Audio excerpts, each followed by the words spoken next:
Forget what Hollywood taught you. Let's talk about the truth in regards to prison. What's cracking, everybody? Welcome back to the channel. New video. Before we get into the video, let's get a little shout out for the sponsor, Barrio Liquors.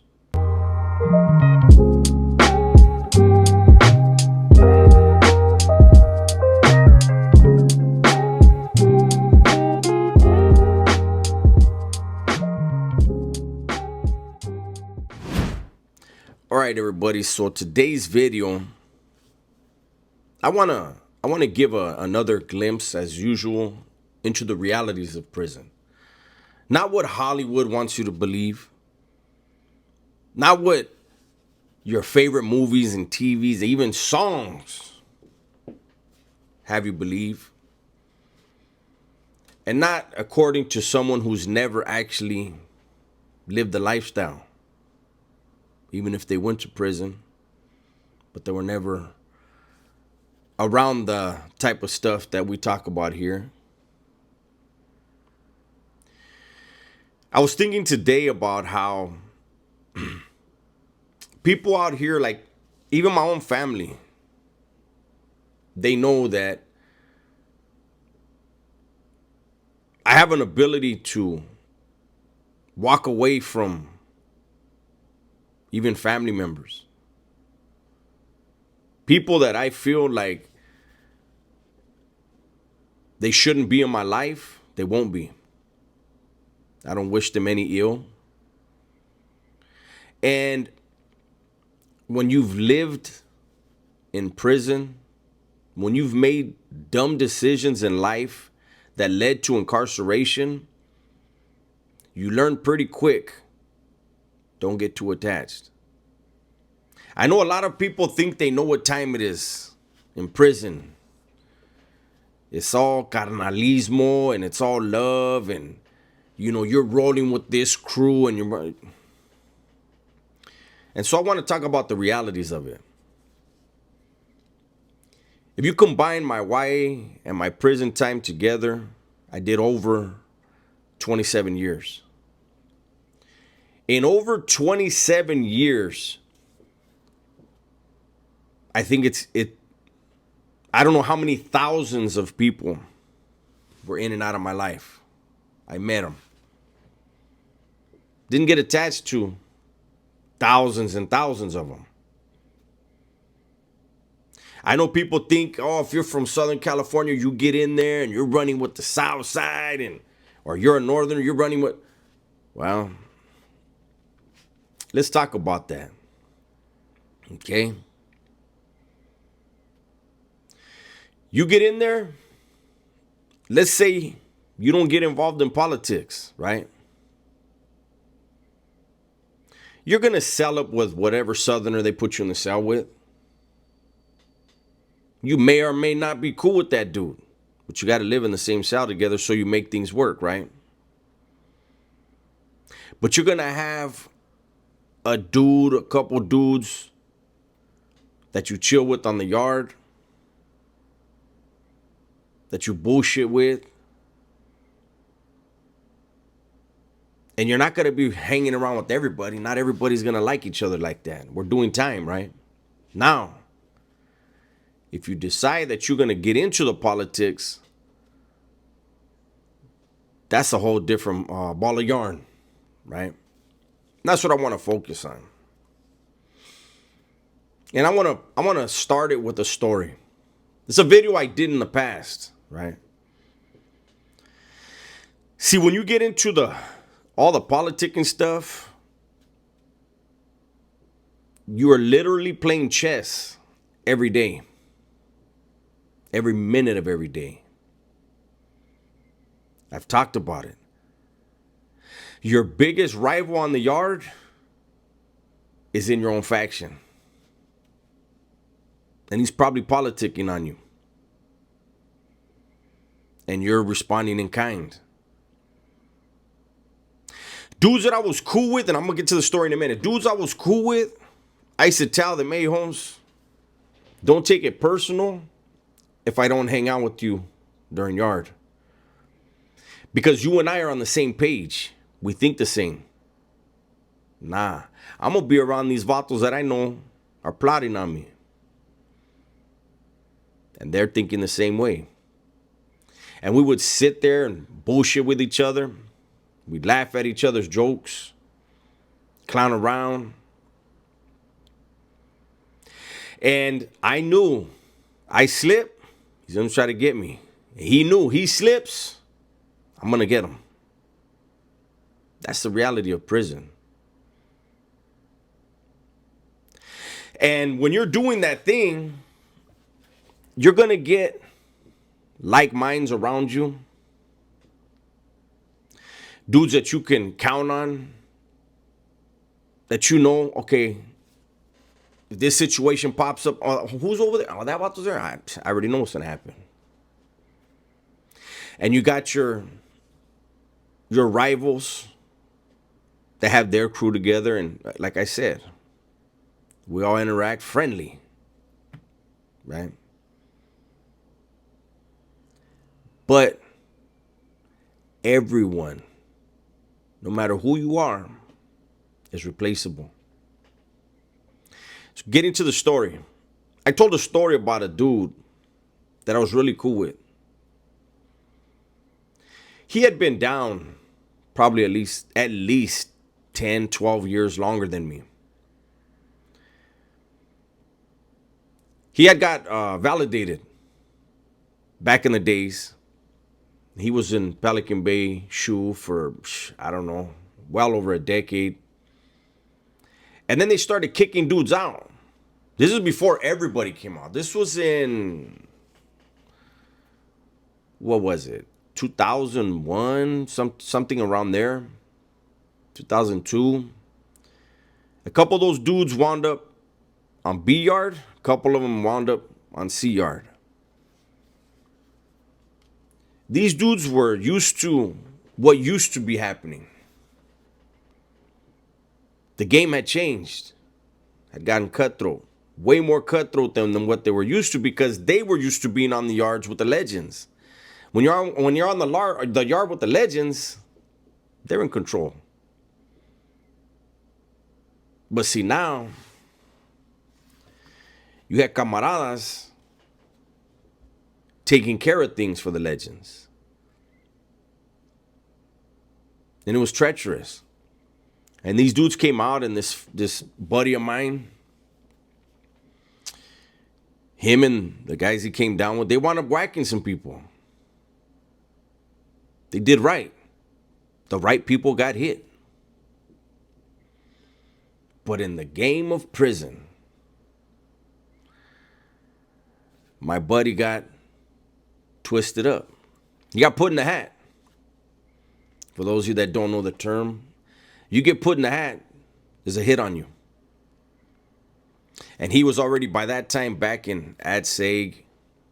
He was fighting the stabbing that he had picked up. He's in Ad Seg dealing with those issues, right? I'm on the main line. He's part of the same crew as me. We have the same agenda. But he's in Ad Seg. I can't help him. I'm focused on what I'm doing. Well, some time goes by and I wind up in Ad Seg. I wind up on the same tier with this guy, right? And at this point, he was pretty much left alone, as far as nobody was really interacting with him. Now me, as his camarada, now that I'm there, I decided to look into things, right? Mind you, this guy's been around a lot longer than me. But he was in a bad situation.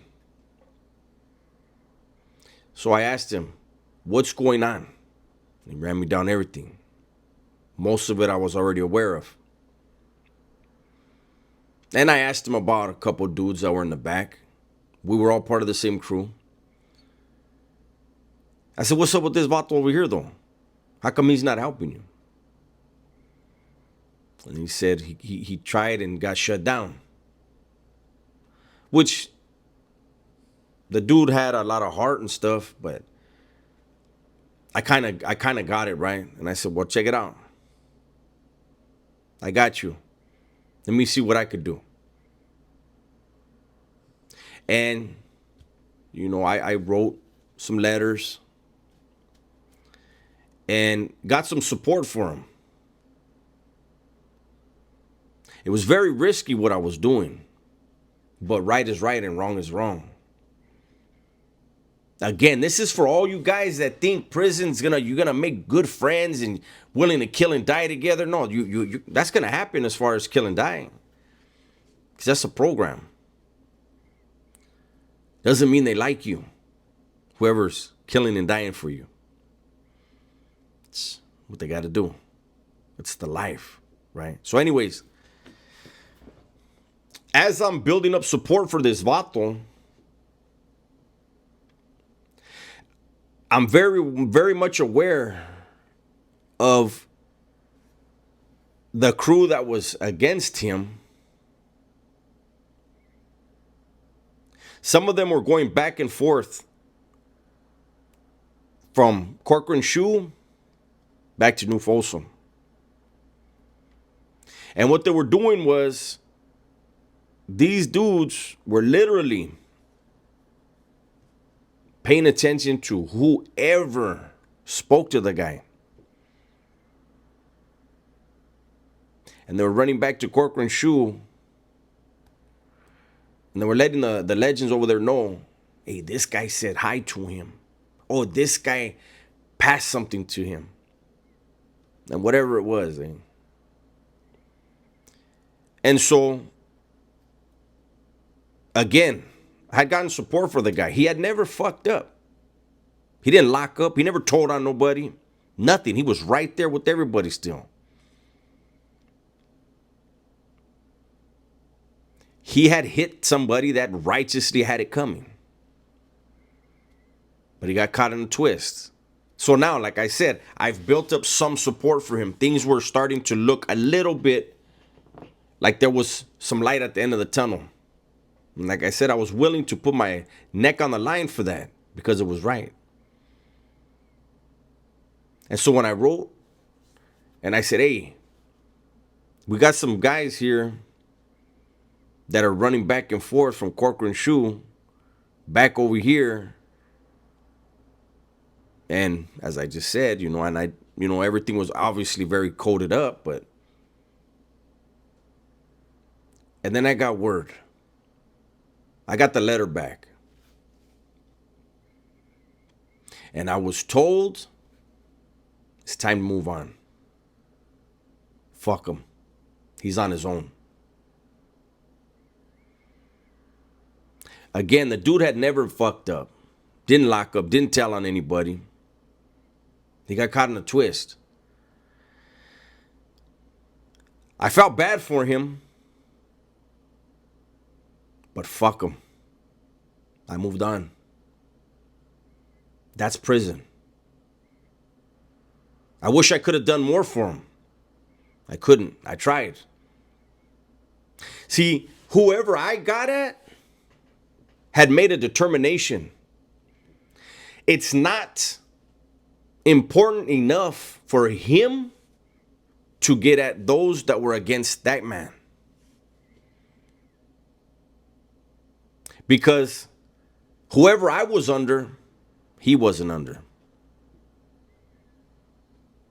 It was the responsibility of that man to get at whoever he had been under, whoever he had been taking care of, to get his problem fixed. And if he couldn't do it, it's not our job, not our responsibility. Let's keep moving. Let's keep getting money. Let's keep planting seeds. That man died in prison. I don't know what happened to him. I went up to Pelican Bay. He had went up right before me. We wound up in the same pod. Then he got pulled back down to New Folsom. And I never saw him again. I just know he died in prison. And I'm sure that His situation was never fixed. So, being able to cut people loose in there is an unfortunate part of the program. I've talked about it before where even dudes that were really cool with me, part of my crew, I've gone against. That's how prison is, man. If you really want people in your life that you can depend on for life, stay your ass on the streets.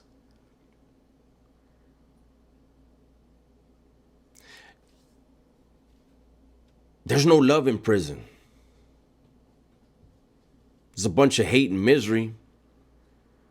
There's a bunch of trauma, a bunch of violence, death. It's not a place to go and hang out. It's not a place to go and make friends. Your friend today could be your enemy tomorrow. That ain't no lie behind them walls. Not out here, not in California. That's my video for today. Hopefully you guys enjoyed it. Everybody, please be safe, be smart, and tell the ones you love that you love them, man. I'm out of here. Yeah. I'm speaking truth from the cell to the streets. Did 24 years, now I'm finally free. H-strong standing, no chains on me. Ex-con, ex-gang, but my soul found peace. Taught by the struggle, pain made me wise. I seen homies fall, seen mothers cry. Now I'm here to teach what the system denies. From the darkness I rose, Tupac in my eyes. This channel ain't clout, it's the scars I show. Life lessons in these rhymes so the young ones know. Dubs on the mic, watch the wisdom grow. If you walk through the fire, let your spirit glow.